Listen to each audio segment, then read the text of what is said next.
Why did it come to this? Was I wrong? Even though I work hard at my job and household chores, neither my husband nor my mother-in-law acknowledges my efforts.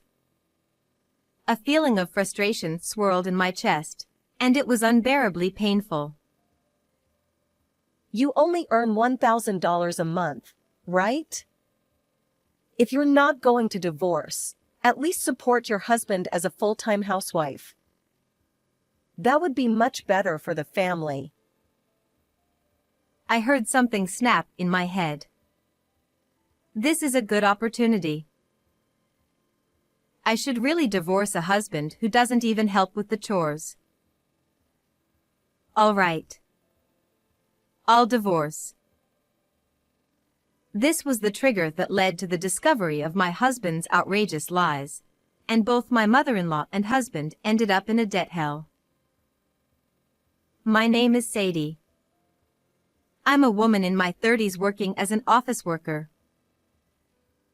Although I'm married and living with my husband Jeremiah, our relationship isn't very good.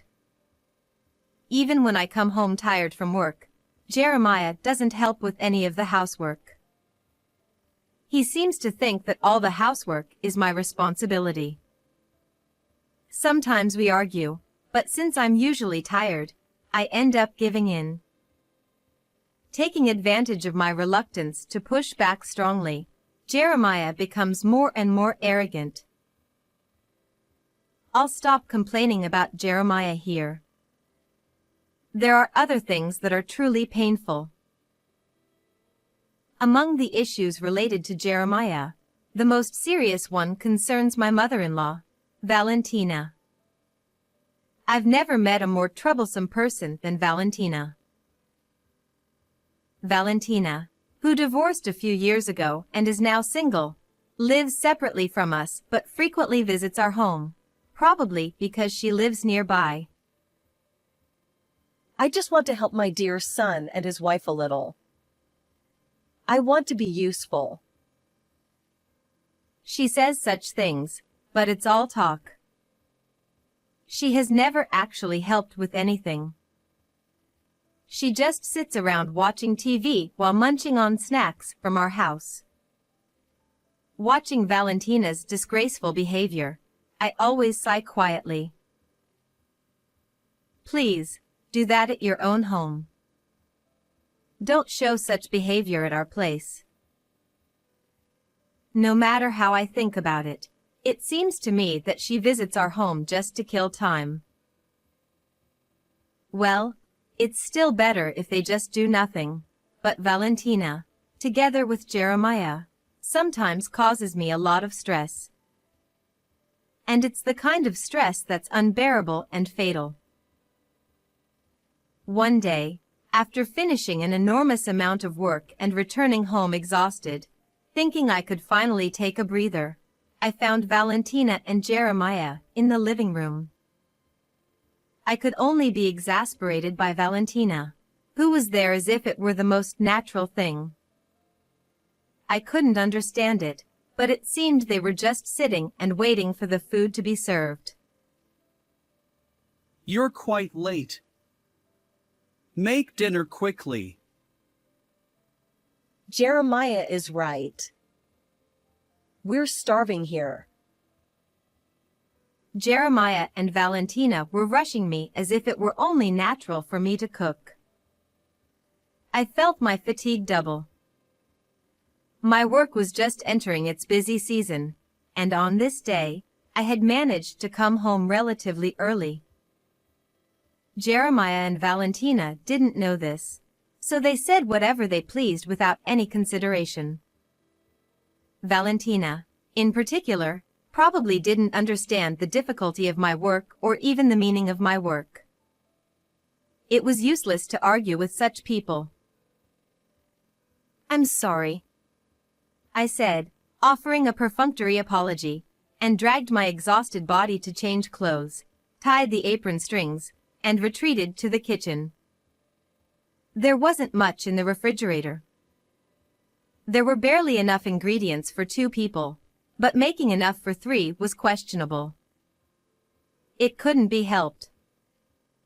I didn't have the energy to go shopping after work, and I had no way of knowing Valentina would be there. Besides, it was absurd that I had to cook for Valentina as well. I sighed as I cut the carrot that had been lying in the corner of the refrigerator. The sound of the knife chopping the carrot mixed with the sound of the TV and the exaggerated laughter of Jeremiah and Valentina from the living room. I wished they would at least help, but it was always like this, so there was nothing I could do. Forcing my tired body to move, I somehow continued cooking. I managed to prepare soup, reheated bean sauté, and salad, making 3 dishes each.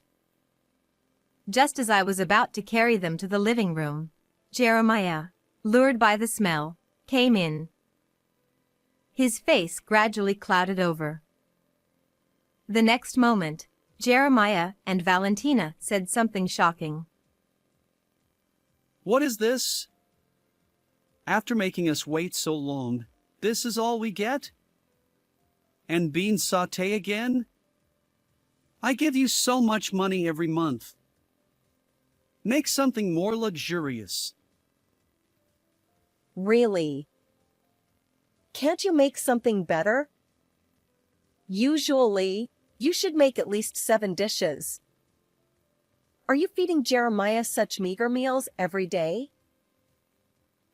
They insulted me without any consideration for my tired body. I couldn't help but hang my head. Making more than 7 dishes for dinner every day after work is impossible for an ordinary housewife. Valentina probably didn't do that much even when she was younger, and certainly not now. I didn't see Valentina as such a diligent person. Unable to bear it any longer, I said in a trembling voice, "I'm sorry. This is all I could manage. But today, I had a lot of work and was very tired, so I couldn't go shopping. Please forgive me with this amount." Before I could finish, more insults came flying. You can go shopping after work, can't you? Can't you even do housework properly as a wife? You're a useless wife. At least have Jeremiah help, I said. Ha! What are you talking about? I'm tired from work too. And you have the nerve to ask for help? Jeremiah is earning well, isn't he? It's only natural for him to rest at home. Supporting him is your job as a housewife, isn't it? You're really a useless wife. Valentina even went as far as to say that if I had complaints, I should start earning properly first. She seemed to have no intention of understanding my struggles from the beginning. I had no energy to retort and could only keep bowing my head. This kind of exchange didn't start today. Every time Valentina comes to our house, this kind of back and forth repeats. It feels like her insults escalate each time. Especially recently, I've been called a useless wife more frequently. I may not be perfect as a housewife, but I want her to understand that I'm doing my best. I can't endure this much longer. One day, after such incidents had been continuing, I took a paid leave and stayed home from work. Seeing my pale face at the office, my boss, unable to bear it, gave me the day off. It was truly a blessing amidst the ongoing busy season. Fortunately, Jeremiah was out for work.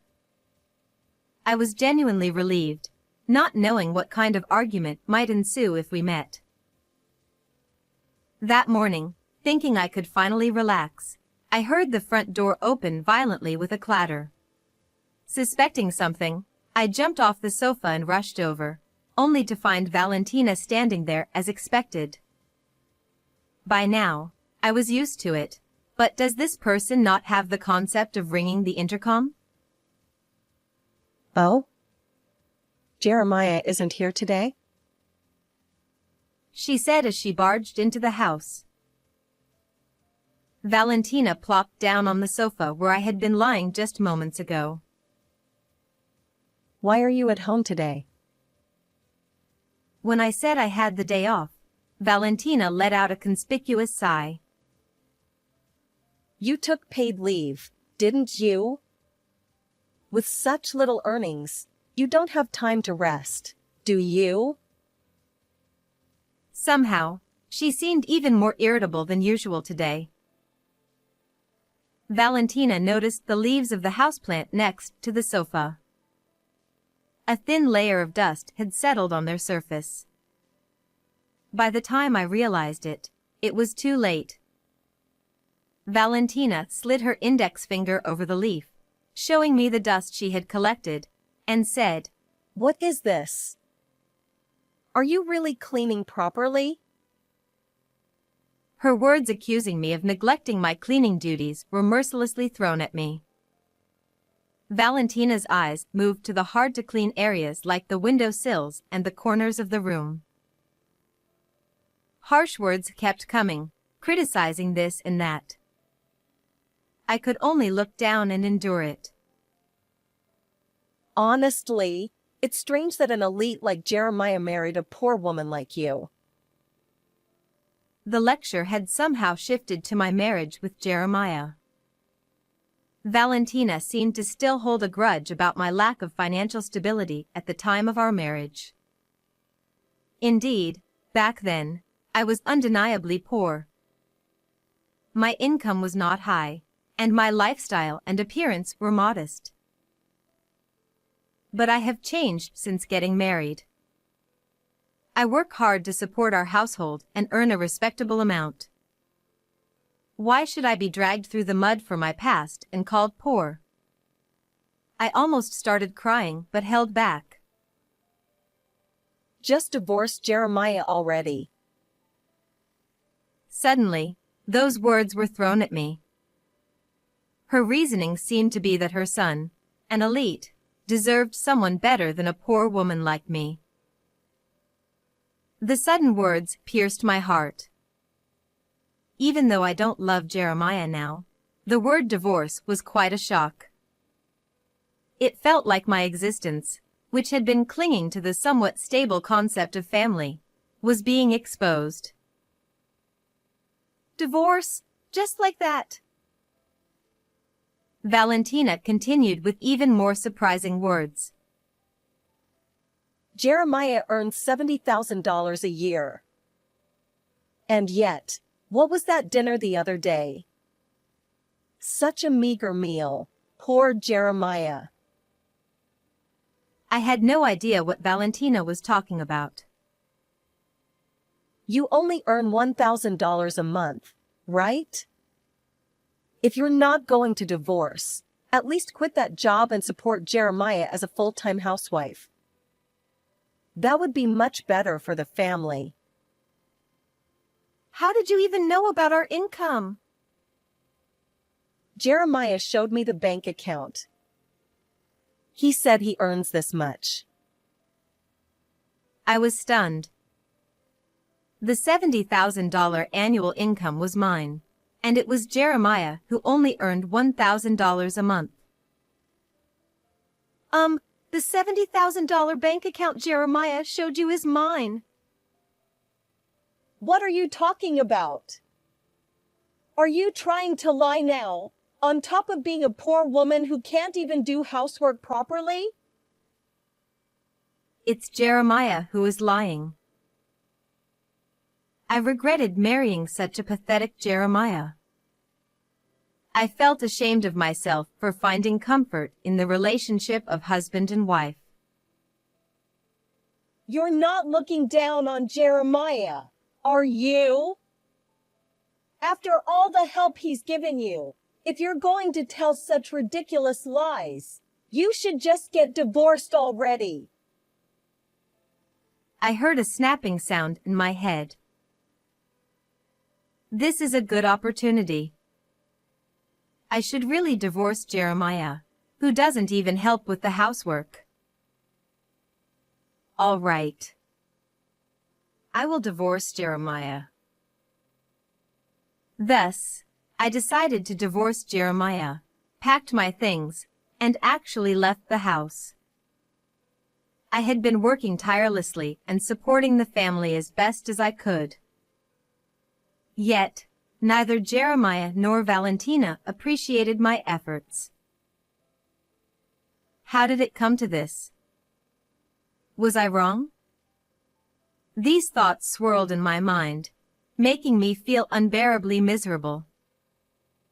After leaving the house, I returned to my parents' home to rest my weary heart and body. My parents' home, which I hadn't visited in a long time, gently embraced my exhausted self.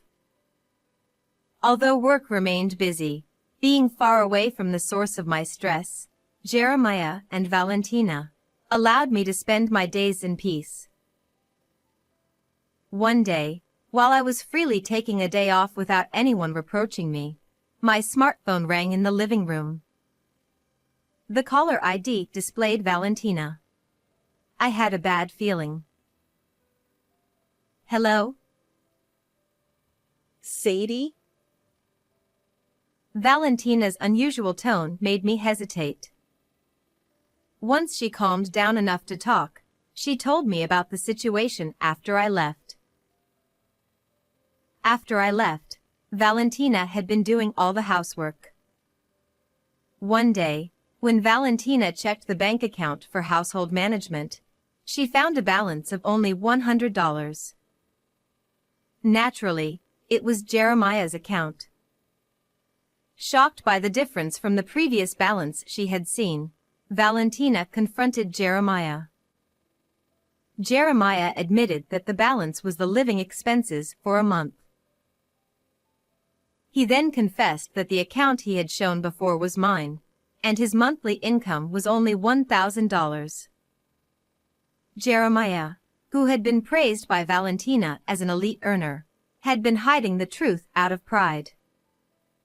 Valentina, who had ignored my words, had no idea and fully believed the false figure of $70,000 annual income, spending money to live an ideal life. Eating what she wanted, wearing what she wanted, buying what she wanted. Jeremiah's already small balance kept decreasing. As a result, Valentina and Jeremiah were on the brink of falling into a debt hell. So please, help us somehow. I apologize for everything. Just come back immediately. Valentina's desperate and shallow words made me sigh in exasperation. How could she say such things so shamelessly?